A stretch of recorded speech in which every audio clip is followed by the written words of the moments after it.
ବୋଉଙ୍କର ଦେହଟା ଭଲ ନାହିଁ ବୋଲି ତାଙ୍କର ଖାଲି ପ୍ରତି ମୁହୂର୍ତ୍ତରେ ଟିକେ ଭଲ ମନ୍ଦ ଖାଇବାକୁ ଇଚ୍ଛା ହେଉଛି। ଏଠି ଦିନ ଆସିକି 12ଟା ହେଲାଣି। 12ଟାରେ ମୋ ବୋଉଙ୍କର ଇଚ୍ଛା ହେଲା ଟିକେ ଚକୁଳି ପିଠା ଖାଇବା ପାଇଁ। ମୁଁ ଆଜି ଗାଧେଇକି ଖାଇଛି ଜାଣିଛୁ? କ'ଣ ଖାଇଛ? ସେ ଯୋଉ ଡବାରେ ଚୁଡ଼ା ଭଜା ନା କ'ଣ ଥିଲା ଚୁଡ଼ା ସେତିକି ଗୋଟେ ଚୋବେଇଛି, କିଛି ଖାଇନି। ଖାଇବ କେମିତି? ଆଉ ଦେହ ଭଲ ନାହିଁ, ପାଟି ପାଟି କ'ଣ ଘା ପା ହେଲାଣି। ସେଥିପାଇଁ ମୁଁ କହିଲି ମୁଁ ଗୋଟେ ପୁର ଦେଖିଲି ତ ଗୋଟେ ଇଚ୍ଛା ହେଲା ଖାଇବାକୁ। ଏଥିରେ କ'ଣ ପଡୁଛି? ପୁର ପଡିଛି। କୋଉ ପୁର? ନଡ଼ିଆ। ମେଡିସିନ ତ ଆଣିକି ଦେଲି, ତମେ ତ ଖାଉନ, ଆଉ ଦେହ କୁଆଡେ ଭଲ ହବ? ଖାଉଛି ଆଉ କମ ଖାଉଛ। ନାଇଁ, ଭଲ ଗୋଟେ ସିରପ ଆଣିକି ଦେଲେଣି 10 ଦିନ ହେଲାଣି, ସେ ସିରପଟା ତମର ସରୁନି। ଦେଖିଆ ଚାଲ। ଆଉ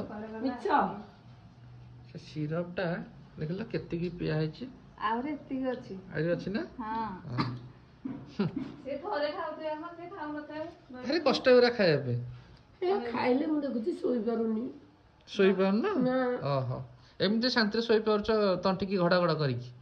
ଏଇଟା ଖାଇଲା ମାନେ ଖାଲି ବାରମ୍ବାର ପଡୁଛି। ନାଇଁ ନା, କଫ ବାହାରିବା କଥା ନୁହଁ, କଫଟା ଭିତରେ ଜାକିକି ରଖ। ଭିତରେ ସେ ମରି ମରି ମେଲ୍ଟ ହେଇଯିବ। ଛାଡ ତମକୁ କହିବା ଯାହା କାନ୍ଥ ବାଡରେ ମୁଣ୍ଡ ପିଟିବା ସହିତ ସମାନ।